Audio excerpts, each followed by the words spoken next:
तर आज आपण उपवासाच्या अशा दशम्या पराठे, तुमच्या भाषेत काय म्हणायचं असेल ते म्हणा, तर मी पराठे म्हणते.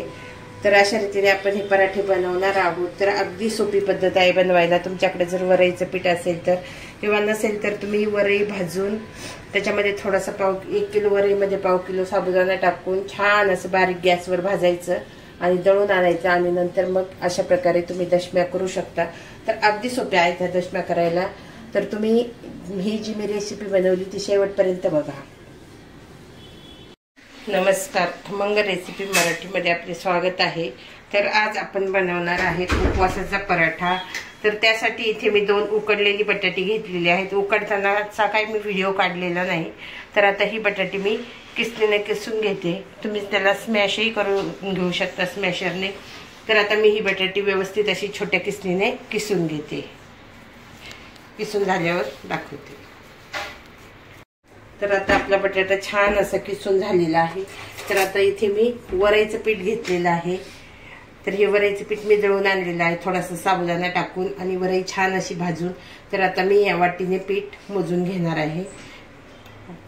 तर या वाटीने मी 2 वाट्या पीठ घालून घेणार आहे.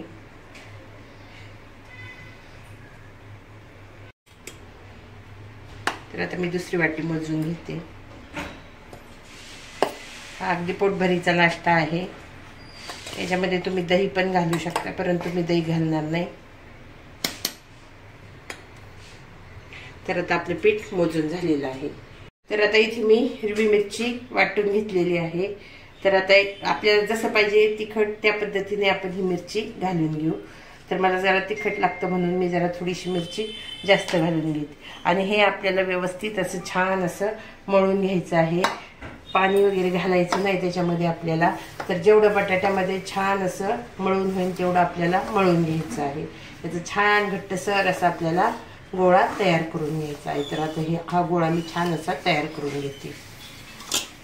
मळून झालेला आहे. मी थोडासा पाण्याचा हात लावला होता, अगदी थोडंसं घट्ट वाटायला लागलं म्हणून. तर तुम्ही थोडंसं पाणी घालू शकता. मी काही जास्त पाणी नाही घातलेलं, मी फक्त थोडासा ओला हात करून हे करून घ्या. आता हे पीठ आपल्याला काही जास्त वेळ ठेवायचं नाही, आपल्याला लगेच याचे पराठे लाटून घ्यायचे आहेत. तर आता मी पराठे लाटायला सुरुवात करते. तर आता आपण याचे छोटे छोटे गोळे तयार करून घेणार आहोत. इथे मी घरचं साजूक तूप घेतलेलं आहे त्याला लावण्यासाठी. तुम्ही शेंगदाण्याचं तेलही लावू शकता. तर आता मी याचा एक छोटासा गोळा तोडून घेते. पाहू शकता तुम्ही, आपण छान असा गोळा तोडून घेतलेला आहे. मी आता हाताने त्याला गोल करून घेते. आता आपण पोळपाटाला थोडंसं तूप लावून घेऊ. तुम्ही याला बटर पेपरवरही लाटू शकता. आता मी पोळपाटावर हलक्या हाताने लाटून घेते. तर आता मी हलक्या हाताने लाटून घेते.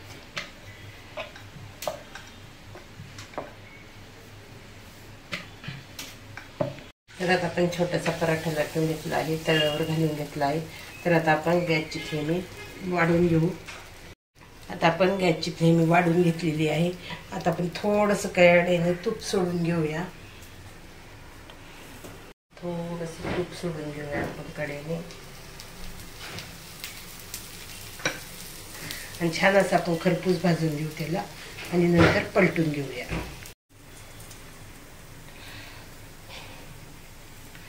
आता आपण पुढचा पराठा अशाच प्रकारे लाटून घेऊया. तर आपण हा पलटवून घेऊया छान असा. तुम्ही पाहू शकता किती छान असा खरपूस रंग आलेला आहे आपल्या बटाट्याच्या पराठ्याला. तर छान असं आपण वरूनही तूप सोडून घेऊया थोडंसं. आता आपण असं वरून थोडंसं तूप सोडून घेऊया, म्हणजे छान असा पराठा आपला भाजेल. परत एकदा आपल्याला पलटी करायचा आहे तो. तर थोडासा खरपूस भाजला की आपण त्याला पलटी करून घेऊया. आता पराठा आपण छान असा पलटून घेऊया. दोन्ही बाजू छान असं खरपूस भाजलेला आहे. दुसऱ्या बाजूने आपण थोडंसं तूप सोडून घेऊया. तुपाने आता हा पराठा मी काढून घेते.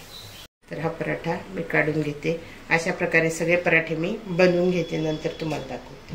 थोडंसं पीठ राहिलं होतं त्याच्यामध्ये मी अगदी छोटंसं बनवलेलं आहे.